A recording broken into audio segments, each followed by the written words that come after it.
こんにちは、セキセイインコチャンネル、ゆめです。だんだんと寒くなってきましたが、いかがお過ごしでしょうか。私事なんですが、虫歯ができちゃって治療中なんですけど、その治療中に口を開けて器具を入れられた状態で、痛くないですかと聞かれるのです。この状態で、はい、痛いです、とか言えなくて困るのですが、皆さんはこういう時どうしてますか？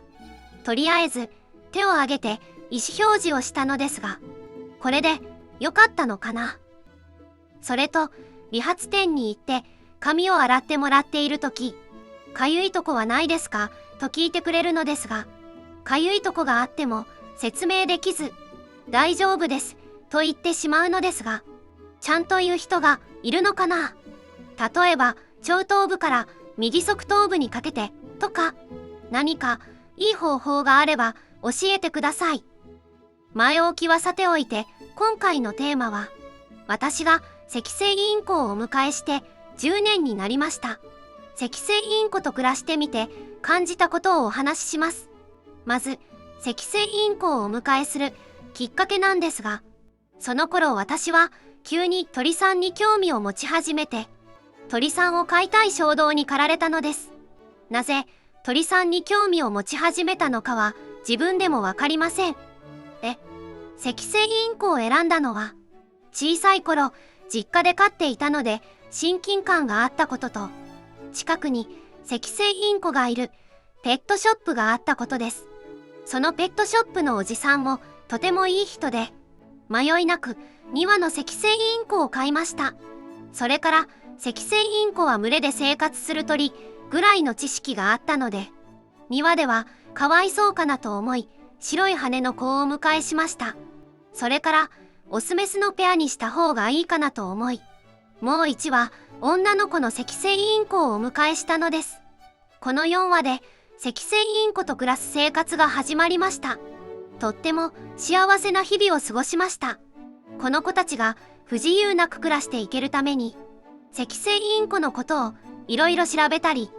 ペットショップのおじさんに飼い方を教えてもらいました。インコを迎えるのは難しいよという動画があったり、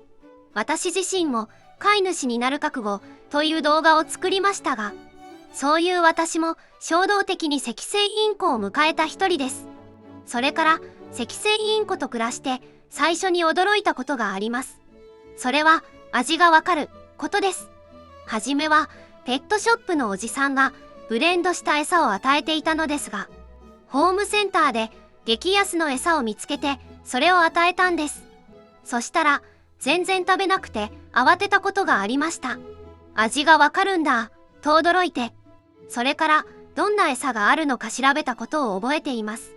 初めて病気になった時もはっきりと覚えています。突然足が動かなくなって飛べなくなって慌てふためきました。すぐに鳥さんを見てくれる病院を探して連れて行きました。診断結果は脚弱、栄養不足と言われました。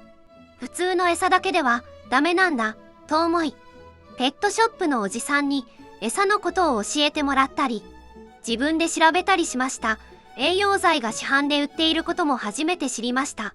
その時はおろおろしていたのですが、いろんな方に教えてもらって、今ではいい経験になったと思っています。そんなセキセイインコのことに無知だった私がお迎えして10年が経ちました。この間に鳥さんに横隔膜がないとか、鳥さんの持ち方とか、鳥さんにも転換の病気があるとか、いろいろ学びました。10年経って手のひらでお話できるようになったし、表情を見て気持ちがわかるようになりました。今から思うと、最初の頃に暮らしてた子たちは気持ちを全然理解してあげれず、申し訳ない気持ちでいっぱいです。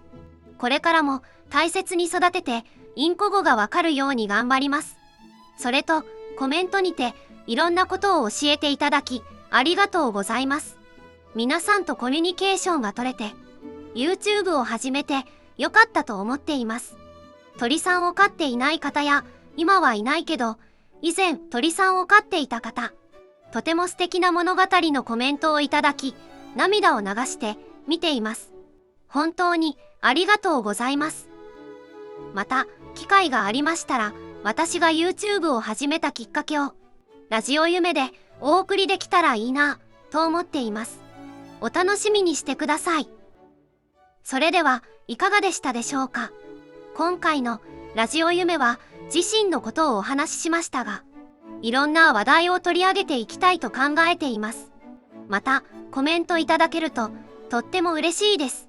物語動画やショート動画も見ていただけたら嬉しいです。それでは、ご視聴ありがとうございました。夢でした。